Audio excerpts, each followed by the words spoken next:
Rusia asegura controlar una nueva ciudad ucraniana a las afueras de Donetsk, en la región del Donbass.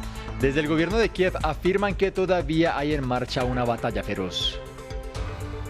El escritor Salman Rushdie permanece hospitalizado y con respiración asistida en un centro médico de Pensilvania, un día después del ataque con cuchillo del que fue víctima en el estado de Nueva York.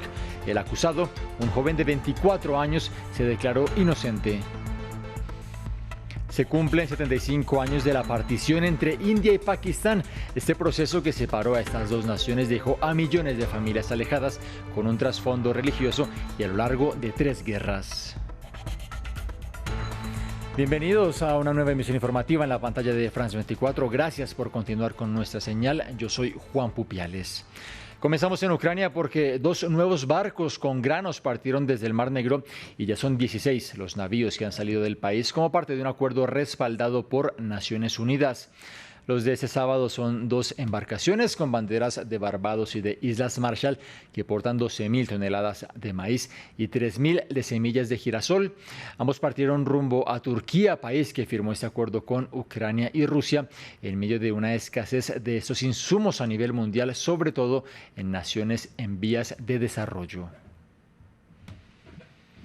Mientras tanto, hay versiones encontradas sobre la situación de Peski, una pequeña población a las afueras de la provincia de Donetsk, en la región del Donbass.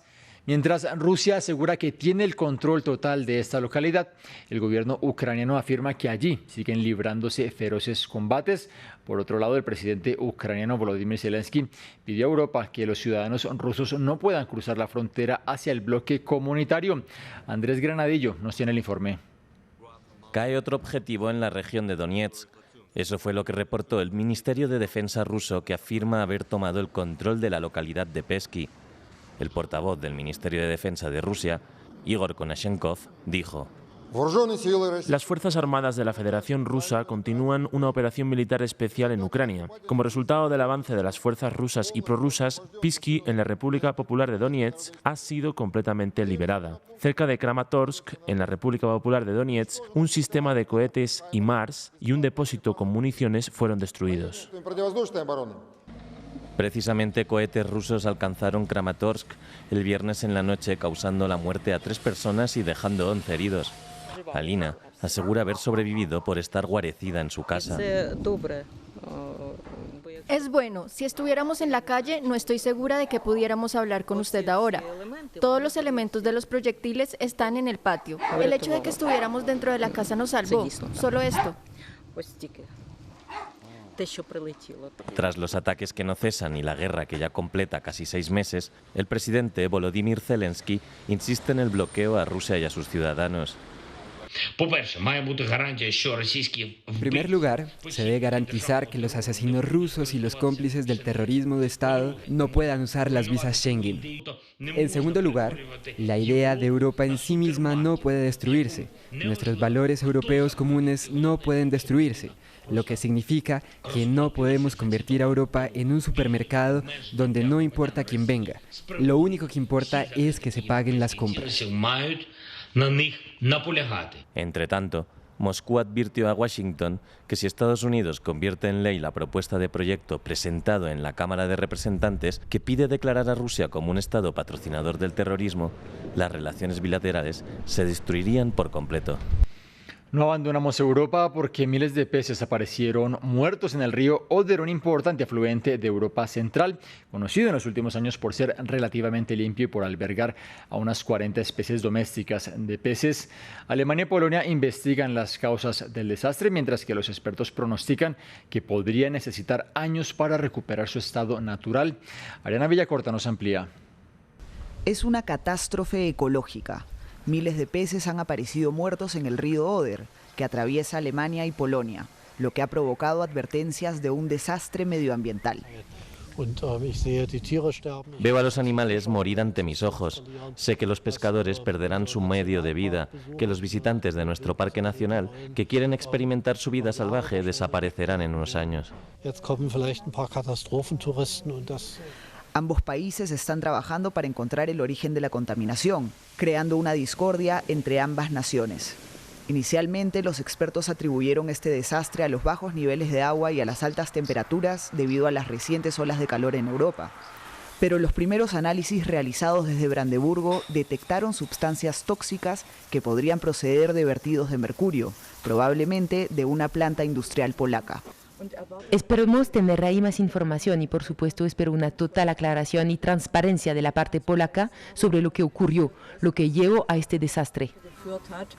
Sin embargo, el lado polaco desestimó las investigaciones alemanas y dijo: el Instituto Veterinario del Estado ha completado las pruebas de metales pesados en los peces. Descartó que los metales pesados fueran la causa de la muerte de los peces. Se están realizando más análisis. Los primeros informes fueron hechos por los polacos el 28 de julio, pero no avisaron a los alemanes hasta hace 3 días. Probablemente porque no se imaginaron que la corriente iba a arrastrar a los peces río abajo hasta Alemania. El Ministerio de Defensa de Perú dio a conocer este sábado que 2 militares murieron en enfrentamientos con remanentes del grupo armado Sendero Luminoso. Esto ocurrió el jueves en la región de Biskatán, en el centro del país, y según el gobierno de Pedro Castillo, estos choques también dejaron seriamente herido al líder de esta organización terrorista. Para analizar el tema, conectamos con Paola Ugaz, periodista y corresponsal de ABC, quien se encuentra en la ciudad de Lima. Señora Ugaz, gracias por estar con nosotros. El presidente Pedro Castillo dice que estas 2 muertes de militares no van a quedar impunes. ¿Qué supone este golpe para las Fuerzas Armadas de Perú, teniendo en cuenta que ya el mes pasado otro soldado murió en un ataque en esta misma región? Bueno, buenos días a todos. Es un golpe muy grande a la facción, la última facción de la banda maoísta Sendero Luminoso, porque no estamos hablando de una zona en la cual uno puede tomar bus, avión o tren. Es una zona en la cual uno tiene que llegar primero por río, luego unas caminatas muy grandes, y al llegar al corazón del Braen, de la zona de Biskatán, la mejor manera de ver cómo hacer una batalla es lo más parecido a lo que fue la guerra de Vietnam y Estados Unidos. Es una zona boscosa, hay montañas, y todo eso ha sido tomado desde fines de los 90 por la familia Quispe Palomino. Entonces, hacer este operativo, que es un operativo que mezcla aviones, a la Marina de Guerra y a las FOES, las Fuerzas Especiales del Ejército, realmente es muy importante para el Estado peruano. Yo creo que es independientemente del gobierno de Pedro Castillo, porque estas operaciones se venían haciendo desde el gobierno, digamos, de Ollanta Humala en el 2011, y lo que significa esta operación es la operación más importante en los últimos 10 años en esta zona. Han muerto 2 jóvenes miembros del Comando Conjunto de las Fuerzas Armadas, lo cual por supuesto es muy triste, y ha muerto 1 el mes pasado. Pero lo que está pasando en este momento es que los tienen ahorita por primera vez a los líderes encimados. Han llegado a uno de los campamentos del líder de Víctor Quispe Palomino, que tiene el apodo de José, y han levantado han llegado hasta la cama de él, han agarrado un arma, y realmente es muy, se sienten muy optimistas los policías, militares y marinos que están formando parte de la operación. Señor Ugaz, ¿cuál es el estado actual de Sendero Luminoso en el país? ¿Cuántos efectivos tienen y cuál es su presencia en el territorio? Esta es la última facción de Sendero Luminoso en el Perú. La muerte de Abimael Guzmán, que fue hace pocos meses, significó, ya la caída simbólica de esta banda terrorista de corte maoísta que durante 20 años asoló el país y se declaró en contra del Estado peruano. Cuando Abimael Guzmán es capturado en 1992 en el gobierno de Alberto Fujimori, había una facción rebelde en la selva norte, liderada por Artemio, y la facción de los Quispe Palominos en la zona del Biskatán. Y realmente todavía no se podía declarar la derrota de Sendero Luminoso, pero si se atrapa a Víctor Quispe Palomino y a los campamentos que él manejaba en esta zona, donde confluyen la droga, la hoja de coca, la cocaína, las armas, yo creo que allí sí se puede declarar abiertamente que ya Sendero Luminoso como tal ya no asolará más el país. El análisis de Paola Ugaz, periodista y corresponsal de ABC. Gracias por haber estado con nosotros. Gracias, hasta luego. Cambiamos de tema. Como adelantábamos en nuestros titulares, el escritor Salman Rushdie sigue con respiración asistida en un hospital del noroeste del estado de Pensilvania, en Estados Unidos, tras el violento ataque con cuchillo que sufrió este viernes en un evento literario. El agresor tiene 24 años y se declaró inocente hoy ante la justicia. Ampliamos en el siguiente informe de Samuel Salgado. Este es el momento exacto del ataque al escritor británico de origen indio, cuando se preparaba para una conferencia en el estado de Nueva York.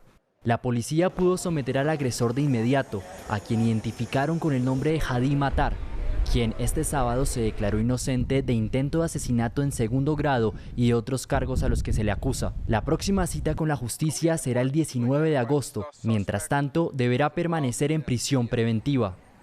Tras el ataque, el escritor Salman Rushdie sigue luchando por su vida en un hospital del noroeste del estado de Pensilvania, al que fue trasladado en un helicóptero y remitido a cirugía.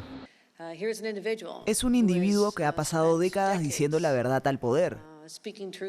Alguien que ha estado ahí afuera, sin miedo, a pesar de las amenazas que lo han perseguido durante toda su vida. Rushdie recibió 3 puñaladas en el cuello y 4 en el estómago. Su agente literario Andrew Wiley dijo que uno de los brazos del escritor está gravemente afectado, así como su hígado y su ojo derecho. Debido a la gravedad de su estado de salud, Rushdie permanece conectado a un ventilador. Su obra literaria le causó enemigos en el campo religioso. En 1989, Irán ordenó la muerte de Rushdie al acusarlo de blasfemia. Se cumplen 75 años de la partición entre India y Pakistán. En este último país, miles de personas se congregaron en la ciudad de Lahore acompañando al ex primer ministro Imran Khan para conmemorar la fecha. El evento terminó siendo una especie de acto político en el que Khan hizo un llamado a buscar la verdadera libertad. Fue en agosto de 1947 cuando terminó el mandato británico que India, de mayoría hindú, y Pakistán, de mayoría musulmana, proclamaron su independencia. Desde entonces, ambas naciones han peleado 3 guerras en medio de millones de familias que quedaron separadas por esta partición. Ali Hassan Bakai nació en 1946, tan solo un año antes de la partición de India y Pakistán tras su independencia de Reino Unido. Su familia era una de las millones de familias musulmanas que había en India, pero tras la creación de Pakistán tuvo que irse con sus abuelos de Nueva Delhi, dejando atrás por décadas a parte de sus familiares. Visité India en 2014. Mi madre estaba enferma en ese momento. Fui a conocerla. Vi a mi madre después de mucho tiempo. Estaba postrada en la cama. La llevé al hospital y luego estuve 15 o 16 días con ella muy bien. Pero cuando me fui de India, nunca imaginé que no la volvería a ver. La división de Pakistán e India sigue presente para muchos 75 años después, debido a su gran dureza. La independencia de India se dio en un contexto de enfrentamiento entre los diferentes grupos religiosos y étnicos de esta nación. Una tensión que degeneró en la ruptura del territorio en 3 partes: la actual India, de mayoría hindú, Pakistán, de mayoría musulmana, y Pakistán Oriental, actualmente conocido como Bangladesh, también de mayoría musulmana. Una decisión que hizo que hasta 15 millones de personas tuvieran que desplazarse de sus hogares para llegar al país que reconocía a su religión como mayoritaria. Un desastre humanitario que ocasionó entre 1 y 3 millones de muertos por hambre y violencia, y que separa en la actualidad a muchas familias. Hay miles de familias así, algunas en Punjab y otras en más lugares. Ellas sienten un dolor intenso por la partición y su corazón lo soporta como nosotros. Los gobiernos de ambas naciones deberían escuchar las quejas de sus ciudadanos. Un dolor difícil de sanar, ya que la mala relación actual entre India y Pakistán, que se han enfrentado en 4 guerras el siglo pasado, ha contribuido a profundizar la división. Así nos despedimos y terminamos esta emisión informativa en la pantalla de France 24, pero quédense porque la información continúa aquí en nuestra señal y también visiten nuestro sitio web france24.com.